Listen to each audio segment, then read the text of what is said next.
نحمدہ ونصلی علی رسولہ الکریم، اما بعد۔ محترم دوستو بزرگو، دین اسلام میں نماز کی ادائیگی کی جو اہمیت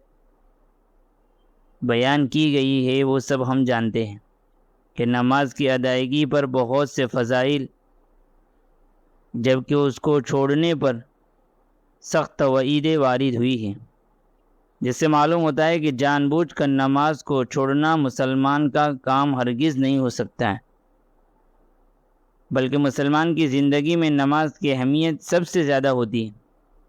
حتیٰ کہ اس کا دل بار بار اللہ تعالیٰ کے سامنے کھڑے ہونے اور سجدہ کرنے کے لیے بے چین رہتا ہے۔ حقیقت یہ ہے کہ دن رات کی نمازوں میں فجر کی نماز کی اہمیت بھی بہت ہی زیادہ ہے، لیکن افسوس کی بات یہ ہے کہ آج بہت سے مسلمان فجر کی نماز میں سستی اور غفلت کرتے ہیں، اور انہیں یہ احساس تک نہیں ہوتا ہے کہ کس قدر بڑا جرم ہے، کس قدر بڑا گناہ ہے۔ پھر ان میں سے بہت سے مسلمان ایسے بھی ہوتے ہیں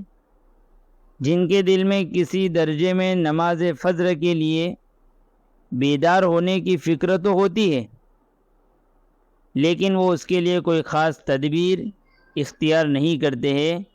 کہ کیا تدبیر کی جاوے جس کے نتیجے میں صبح میں اٹھنا آسان ہو جاوے۔ اس لیے میں مناسب سمجھتا ہوں کہ نماز فجر کے لیے چند باتیں بیان کر دی جاوے۔ اللہ کرے کہ یہ سب باتیں ہم سب کے لیے مفید ثابت ہو، فائدہ مند ثابت ہوں۔ نماز فجر میں اٹھنے کے لیے پہلی تدبیر تو یہ ہے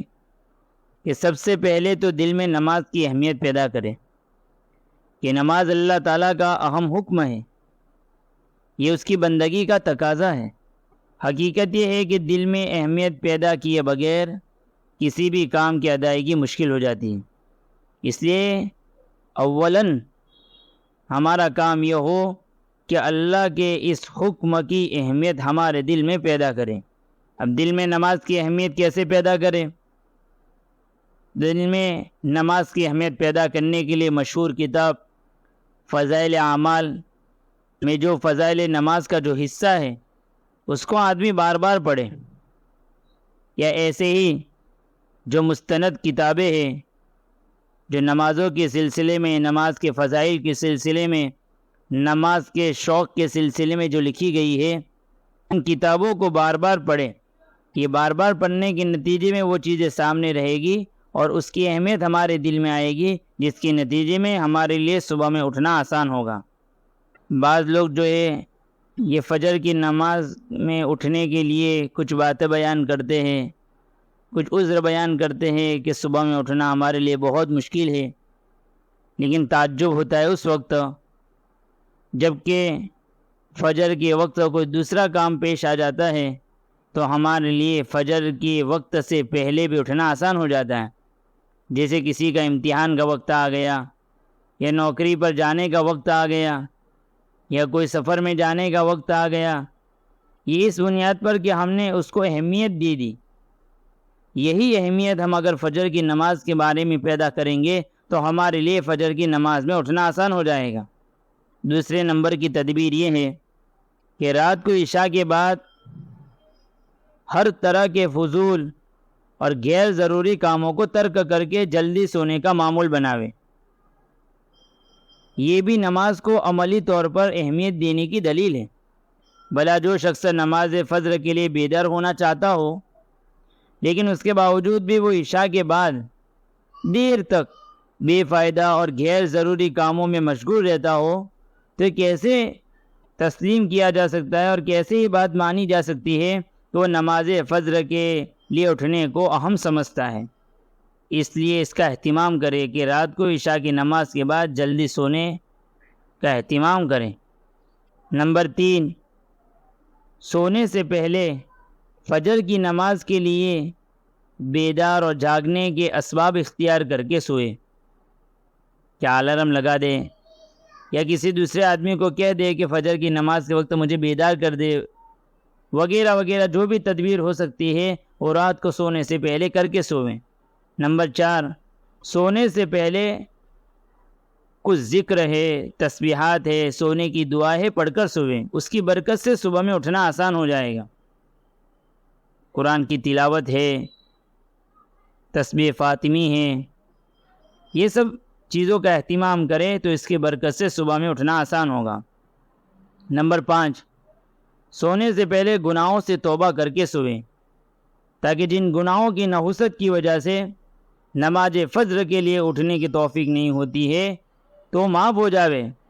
اور صبح میں اٹھنا آسان ہو جاوے۔ نمبر 6، نماز فجر کے لیے جب آنکھ بیدار ہو، یہ بہت اہم ہے کہ آدمی بعض مرتبہ صبح میں اٹھ تو جاتا ہے، لیکن ہوتا یہ ہے کہ وہ شیطان کی باتوں میں آ کر وہ تھوڑا سستی کر کے سو جاتا ہے، اور ہوتا یہ ہے کہ وہ تھوڑی سی نیند لینے کے بہانے سے سوتا ہے اور اس میں اس کا فجر کا وقت نکل جاتا ہے۔ ہونا یہ چاہیے کہ جب ہم بیدار ہو گئے تو ہمت کر کے سیدھے ہی کھڑے ہو جاوے، اور یاد رکھے کہ ہمت کے بغیر جتنی بھی تدبیریں ہیں وہ بیکار ہے۔ اس لیے تمام تدبیروں میں سب سے اہم تدبیر یہ ہماری ہمت ہے۔ گویا کہ جتنی بھی تدبیریں بتائی جاتی ہے اس میں بنیادی 2 چیزیں ہیں۔ ایک یہ کہ دل میں نماز فجر کی اہمیت پیدا کرے، جتنی اہمیت زیادہ ہوگی صبح میں اٹھنا آسان ہوگا۔ دوسرا یہ کہ نماز فجر کے لیے اٹھتے وقت ہمت سے کام لے۔ 7ویں تدبیر یہ ہے کہ اوپر کی جو 6 تدبیریں بتائی گئی، اگر اس کے باوجود بھی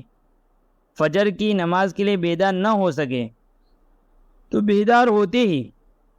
فجر کی نماز کی ادائیگی کی فکر کرے، اس میں بلا وجہ تاخیر نہ کرے، اور اس کے بعد رو رو کر اللہ کی بارگاہ میں اپنی سستی اور کوتاہی پر سچی توبہ کرے۔ اس توبہ کی برکت سے بھی اللہ تعالیٰ نماز فجر کی بیداری کے لیے اپنا خصوصی کرم فرمائے گا اور ہمارے لیے اٹھنا آسان ہو جائے گا، اور اسی کے ساتھ ساتھ نفس کو اس کوتاہی پر سزا بھی دے۔ جیسے نماز فجر کے لیے بیدار نہ ہونے پر 20 رکعت نفل ادا کی جاوے، یا 50 یا 100 روپے صدقے کیے جاوے، یا کہ ناشتہ نہ کیا جاوے، وغیرہ وغیرہ کچھ سزائیں ہمارے نفس کے لیے تجویز کی جاوے۔ انشاءاللہ ہمارے لیے اس کی وجہ سے فجر کی نماز میں اٹھنا آسان ہو جائے گا۔ 8ویں نمبر کی تدبیر یہ ہے، موقع ملے تو دوپہر کے وقت تھوڑا سا کیلولے کا معمول بنا لے، تھوڑی دیر آرام کر لے دوپہر کے وقت، جس کی وجہ سے فجر کی نماز میں اٹھنا آسان ہوگا۔ 9ویں تدبیر یہ ہے کہ ہمارے دلوں میں اللہ کے حکموں کی اہمیت آ جاوے، اس کے لیے جو نیک مجلسیں لگتی ہے اس میں بیٹھنے کا معمول بناوے۔ کہیں بیان ہو رہا ہے، کہیں اللہ والوں کا بیان ہو رہا ہے، ایسی مجلسوں میں جا کر بیٹھے جس کے نتیجے میں ہمارے دلوں میں اللہ کی بڑائی اور اللہ کے حکموں کی بڑائی آئے گی۔ 10ویں نمبر کی تدبیر یہ ہے کہ اگر ایسی مجلسیں ہم کو میسر نہیں ہو رہی ہے تو کم سے کم اللہ والوں کی صحبت میں بیٹھنے کا اہتمام کریں، کہ ہمارے مسجدوں میں کوئی اللہ والے ہیں جو نمازوں کا بڑا اہتمام کرتے ہیں، ان کے معاملات بہت درست ہے، دین کے ہر حکم پر چلنے کا بڑا اہتمام کرتے ہیں، تو ایسے لوگوں کے پاس تھوڑی دیر بیٹھیں، چونکہ صحبت کا بڑا اثر ہوتا ہے۔ نمبر 11ویں نمبر کی تدبیر یہ ہے کہ رات دن میں خود دھیان کے ساتھ اللہ تعالیٰ کے ذکر کا معمول بناوے۔ یہ دھیان کے ساتھ آدمی جب ذکر کرتا ہے تو دل کی غفلت دور ہو جاتی ہے اور اس کو روحانی قوت نصیب ہوتی ہے، اور یہ روحانی قوت اس کو نماز فجر میں بیدار کرنے کے لیے بہت بڑی مفید ثابت ہوگی۔ 12ویں نمبر کی تدبیر یہ ہے، اللہ تعالیٰ سے نماز فجر کی ادائیگی کی توفیق مانگے، اللہ تعالیٰ سے رو رو کر دعائیں کرے کہ اللہ میرے لیے اٹھنا آسان فرما دے۔ 13ویں نمبر کی تدبیر یہ ہے کہ رات دن اس فکر کے ساتھ گزارے کہ کوئی لمحہ بھی اللہ تعالیٰ کو ناراض کرنے والا کام مجھ سے نہ ہو جاوے، اور اللہ تعالیٰ کی ہر قسم کی نافرمانی سے اپنے آپ کو بچانے کی کوشش کرے، اور اگر اس کے باوجود بھی کوئی گناہ ہو جاوے تو توبہ کرنے میں دیر نہ کرے، بلکہ فوراً سچی توبہ کر لیوے، اس لیے کہ توبہ کرنے والا اللہ کو بہت پسند ہے۔ تو جب ہم گناہوں سے پاک ہوں گے تو ہمارے لیے فجر میں اٹھنا آسان ہو جائے گا۔ اللہ تبارک تعالی ہمیں جو ہے استقامت کے ساتھ، سنت اور مستحبات کی رعایت کے ساتھ اور پوری پابندی کے ساتھ نمازوں کا اہتمام کرنے کی توفیق عطا فرماوے۔ آمین۔ وآخر دعوانا الحمد للہ رب العالمین۔